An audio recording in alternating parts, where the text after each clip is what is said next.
Hello friends, welcome back to my YouTube channel. कैसे हैं दोस्तों आप सभी लोग। आई होप आप लोग बहुत अच्छे होंगे। आज की इस वीडियो में हम बात करेंगे कि 1 से लेकर 100 तक हम अपने बच्चों को काउंटिंग कैसे सिखाएं। इससे पहले मैंने 2 वीडियो बनाए हैं जिसमें मैंने आपको बताया कि बच्चों को 1 से लेकर 10 तक की काउंटिंग कैसे सिखानी है, 1 से 20 तक की काउंटिंग कैसे सिखानी है, अलग अलग क्रिएटिविटी करके और कैसे बच्चों को आप सिंपली तरीके से सिखा सकती हैं। तो उस वीडियो में मेरे पास काफ़ी मेल्स आ रहे थे कि मैम मेरे बच्चों को मैंने जो है 1 से लेकर 20 तक तो सिखा दिया, लेकिन इसके आगे अब कैसे सिखाएं, बच्चों को समझ में नहीं आ रहा है कि बच्चों को कैसे क्या करना सिखाना है। वही मैं आपको इस वीडियो में बताऊंगी कि आपको बच्चों के साथ में कौन सी ट्रिक्स फॉलो करनी है और कौन सी टिप्स फॉलो करने हैं जो कि आप अपने बच्चों को 1 से लेकर 100 तक की काउंटिंग बहुत आसानी से इजीली घर पर सिखा सकते हैं। तो चलिए विदाउट वेस्टिंग टाइम आज का वीडियो स्टार्ट कर लेते हैं। तो सबसे फर्स्ट नंबर पे आपको बच्चों को क्या कराना है, सबसे फर्स्ट नंबर पे आपको बच्चों को जो है रीडिंग करानी है। अब रीडिंग करानी कैसी है ये भी एक बहुत बड़ा पॉइंट है। तो रीडिंग कराने के लिए आपको क्या करना है, आपको इस तरीके से कॉपी पर पे जो है काउंटिंग लिखनी है। ऐसा नहीं है कि 1 से लेकर 100 तक पूरी एक बार में ही लिख दें, बिल्कुल नहीं। सबसे पहले जैसे कि 1 से लेकर 20 तक सिखा रहे हैं तो 1 से 20 तक ही लिखें, आगे बिल्कुल भी ना लिखें, जिससे कि बच्चों को जो है बर्डन लगेगा कि मुझे भी और पढ़ना है और पढ़ना नहीं। हमें 1 रो लेकर के चलना है, ठीक है। तो जैसे मान लीजिए 1 से लेकर 20 तक आ गया। अब बच्चों को अब आपको क्या करना है, बच्चों को रीडिंग करानी है। तो रीडिंग कराने के लिए आपको यही 21 से 30 तक कराना है पहले। ऐसा नहीं कि 21 से 50 तक सीधा नहीं, 1 रो लेके हम चलेंगे, धीरे धीरे ही बच्चों को सिखाएंगे। तो अब जैसे हमें रीडिंग कैसे करानी है कि ये हमने पढ़ाया 20, तो अब 20 के बाद में हम बच्चों को ये नहीं कहेंगे कि बेबी 21, 22, 23, 24 ऐसे नहीं पढ़ाना है। आपको पढ़ाना कैसे है, आपको बच्चों से बोलना है कि बेबी आपको पढ़ते टाइम बोलना है कि 21, 21, 22, 22, 23, 23, 24, 24, 25, 25, 26, 26, 27, 27, 28, 28, 29, 29, देन 30, 30। 29, 29 के बाद क्या आता है 30, 30। तो आपको रीडिंग इस तरीके से करानी है। सबसे पहले आपको बच्चों को सिंपली जो है रीडिंग करने के लिए दे देना है कि इस तरीके से बेबी आप कम से कम 3 से 4 बार पढ़ो। अभी तो ये सब हमने लिखा ही नहीं है, हम आपकी बात करें, ये तो मैंने लिखा हुआ है, लेकिन आपने तो ये सब अभी लिखा ही नहीं है। सिर्फ यही एक रो आप बच्चों को आगे सिखा रही हैं, तो आपने ये रो लिखा, बच्चों को सिखाना स्टार्ट किया। बच्चे ने 4 से 5 बार इसको रीडिंग करा। उसके बाद आपने क्या किया, उसके बाद नेक्स्ट स्टेप में आपने क्या करना है, राइटिंग। तो राइटिंग कैसे करनी है ये भी एक बड़ा मैटर है। राइटिंग करने के लिए आपको बच्चों से बोलना है क्या कि बेबी मैं लिख रही हूँ, आपको बताना है कि मम्मा ने क्या लिखना है, ठीक है। तो अब बेबी से जैसे कि आपने मान लीजिए बोला कि बेबी मम्मा लिख रही है 2, 1, ये क्या होगा, तो बेबी आपको पढ़ के बताएगा कि ये क्या है 2, 1, 21, ठीक है। नेक्स्ट, अब बेबी को रीडिंग आ चुकी है तो बेबी खुद से ही पढ़ेगा और आपको लिखना है। अभी बेबी को लिखने को नहीं देना है, बेबी आप बोलेगा रीडिंग करेगा देन आपको लिखना है। चाहे वो बच्चा देख देख के रीडिंग करे या फिर वर्बली उसको लर्न होगी तो ऐसे करें, ठीक है। तो 2, 1, 21, तो बेबी जैसे बोल रहा है 2, 2, 22, 2, 3, 23, 2, 4, 24, 2, 5, 25, 2, 6, 26, देन 30, 30, ठीक है। तो ये लिख दिया। इसके बाद आप बच्चों को 1, 2, 3 कम से कम 3 बार बच्चों को लिखने के लिए दीजिए। 1, 2, 3 3 टाइम्स की बेबी आपको इसको देख देख के यहाँ पे लिखना है। सेम यही चीज़ आपको यहाँ पे लिखनी है और रीडिंग कर करके लिखनी है, जैसे कि मम्मा ने वो रीडिंग करी है।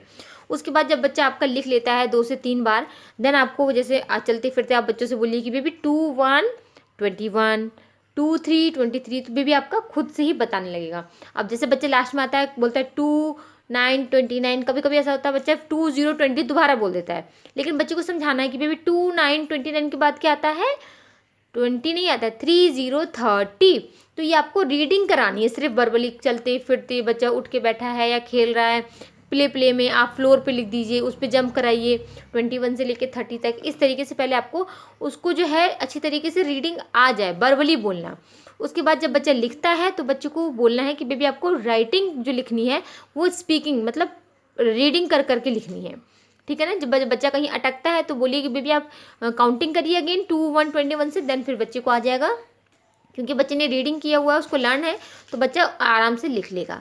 अब लिखने का मैटर ऐसा नहीं है कि आपने बच्चे को जो है 1 बार लिखने को दिया, 2 बार लिखने को दिया, 3 बार लिखने को दिया, बच्चे को नहीं आया और आपने बच्चे को भाई मारना स्टार्ट कर दिया, तो ये बिल्कुल नहीं करना है। आपके बच्चों को आप 1 से लेके 10 बार भी लिखने को देंगे ना, कि बच्चे को आपने 21 से लेके 30 तक दिया, कम से कम 10 बार दिया, तब भी बच्चे को थोड़ी बहुत प्रॉब्लम हो रही है, लेकिन वो लिख पा रहा है, 1-2 शब्द वो छोड़ रहा है, तो आप बिल्कुल भी परेशान ना हो दोस्तों। ये कॉन्सेप्ट बच्चों को हो सकता है 21 से लेकर 30 तक में भी आ जाए, या फिर हो सकता है कि आप बच्चों को जो है 41 से लेके 50 तक की रोज जब सिखा रही हो तब ये कॉन्सेप्ट बच्चों को धीरे धीरे उसके माइंड में बैठे कि अभी मम्मा ने ये कराया था, अब मम्मा जो है 31 वाली रो करा रही है, ये भी थोड़ी थोड़ी सेम लग रही है, फिर मम्मा ने 41 वाली रो कराई। तो बच्चे को ये जो कॉन्सेप्ट है ना कि कुछ भी नहीं है, हमारे लिए तो बहुत आसान है, लेकिन जब बच्चा करता है तो उसको करते करते ही उसको डिफरेंस पता चलता है कि ये है कितना ईजी। स्टार्टिंग में तो हर एक चीज़ सबको बहुत ज़्यादा हार्ड ही लगती है। तो प्लीज़ आप बच्चों को बिल्कुल डांटे वाटे नहीं। बच्चा आपका हो सकता है, देखिए मैं आपको बताती हूँ कि मैंने अपने बच्चों से कितनी बार राइटिंग कराई है और कितनी बार उन्होंने मिस्टेक करी है स्टार्टिंग के डेज में ही। ये देखिए, ये आप देख सकते हैं 1 से लेके 20 तक उनको आ गया था, जैसे 21 से लेके 30 तक किया। ये तो मैंने जो रीडिंग करी करके मैंने ही बताया, तो बच्चे ने लिख दिया, ठीक है।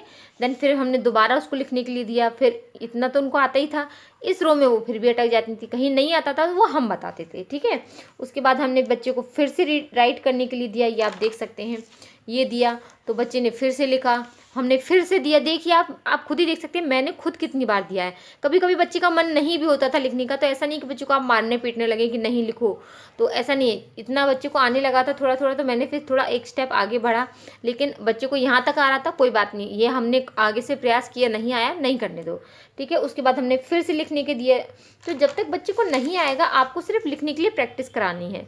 ये देखिए, और एक चीज़ यहाँ पे मैं आपको बताऊंगी कि जब भी, जैसे मैंने आप ये टिक देख रहे हैं ना, ये मैंने बच्चे के सामने ही बैठ के चेक करे हैं कि बेबी ये तो आपने बिल्कुल ठीक किया, ये भी आपने बिल्कुल ठीक किया, ये भी बिल्कुल ठीक किया, मतलब 2 9 29। अब जैसे बच्चे ने कहीं गलत किया तो मैंने वहाँ उसी के सामने सर्कल किया कि बेबी ये आपने क्या कर दिया। हालांकि बच्चे को नंबर पता है, लेकिन मिरर थोड़ी प्रॉब्लम हो गई है, और वो हो भी जाती है क्योंकि बच्चा जो है इस टाइम पे, मेरी बेटी जैसे कि स्मॉल लेटर सीख रही हैं ABCD के, तो उनको कभी P इस तरीके से बनाना है, कभी B इस तरीके से बनाना है, कभी D इस तरीके से, कभी B इस तरीके से, 9 में इस तरीके से। तो थोड़ी बच्चे को कन्फ्यूजन हो जाती है, ये कोई मैटर नहीं है, धीरे धीरे प्रैक्टिस के बाद ही बच्चों को ईजिली आ जाता है। देन उसके बाद आप ये देख सकते हैं मैंने फिर से रीडिंग करी। तो इस तरीके से आपको भी प्रैक्टिस पे प्रैक्टिस करानी है, ऐसा नहीं है कि एक बार में ही बच्चे को आ जाएगा। देन जब बच्चे को रीडिंग और राइटिंग आती है, उसके बाद आपको थर्ड स्टेप में बच्चे को रिकॉग्नाइजेशन कराना है। रिकॉग्नाइजेशन में हमें बच्चों से ऐसा नहीं है कि आपको बच्चों को कैसे कराएंगे रिकॉग्नाइजेशन, आप एटेंडमली कोई भी वर्ड लिख दीजिए। जैसे कि आपने लिख दिया कि बेबी ये, हमेशा स्मॉल लेटर से ही चलिए जो कि बच्चे को ईजिली आते हैं। ऐसा नहीं कि एकदम सबसे पहले ही आपने टफ ले लिया और बच्चे को आ ही नहीं रहा, बच्चा डर के मारे बता ही नहीं रहा है, जी नहीं। आपको सबसे पहले जो बच्चों को लेटर नंबर्स आते हैं वही आपको बच्चों को लिखना है कि बेबी ये कौन सा नंबर है, या फिर ये कौन सा नंबर है, या फिर ये कौन सा नंबर है। फिर उसके बाद हम इसमें अगर 3 लगा दें तो ये क्या हो जाएगा, तो ये तो 23 हो जाएगा। तो इस तरीके से बच्चों से लेटर रिकॉग्नाइजेशन भी कराने हैं। लेटर रिकॉग्नाइजेशन के लिए मैं आपके साथ में नेक्स्ट वीडियो में काफ़ी सारी जो है वर्कशीट शेयर करूंगी, जिससे कि आपको बहुत ज़्यादा हेल्प मिलेगी लेटर रिकॉग्नाइजेशन कैसे करा सकते हैं। क्योंकि इस वीडियो में अगर मैं आपके साथ में वर्कशीट शेयर करूंगी तो वीडियो बहुत लेंदी हो जाएगा और आपको जो है बहुत ज़्यादा प्रॉब्लम होगी फिर। तो उम्मीद करती हूँ कि अब आप समझ गए होंगे कि आपको बच्चों से कराना कैसे है, जो 1 to 100 की काउंटिंग है वो कैसे। आपको सिर्फ पेशेंस रखना है, आपको थोड़ा सा अपना समय देना है और बच्चों को प्यार से ही टैकल करना है। अभी भी ये मत सोचिए कि आपका बच्चे को आ जाएगा, जी नहीं दोस्तों, आपको बच्चे को समय देना ही पड़ेगा थोड़ा, और थोड़ा सब्र रखना पड़ेगा। तो अगर आप ऐसा करेंगे तो यकीन मानिए आपके बच्चों को 15 डेज में काउंटिंग इजीली आ सकती है। हो सकता है, ऐसा नहीं कि आपके 15 डेज बोल दिए तो 15 डेज, जी नहीं, हो सकता है 1 मंथ में भी आए, 30 डेज में भी आपके बच्चों को आ सकती है। तो ऐसा कुछ नहीं है कि एक ही दिन में सारी काउंटिंग बच्चों को आ जाएगी। तो अब आप समझ गए होंगे कि बच्चों को काउंटिंग कैसे करानी है, स्लोली स्लोली लेकिन प्यार से। तो उम्मीद करती हूँ छोटा सा वीडियो आपके लिए यूजफुल होगा दोस्तों। अगर यूजफुल है तो please hit the like button, video को शेयर जरूर कीजिएगा हमारे सभी पेरेंट्स के साथ में, जिससे सभी की हेल्प हो सके। और अगर चैनल पर पहली बार है तो प्लीज़ चैनल को सब्सक्राइब करना बिल्कुल भी मत भूलिएगा। चलिए मिलते हैं अगली वीडियो में, तब तक के लिए नमस्कार।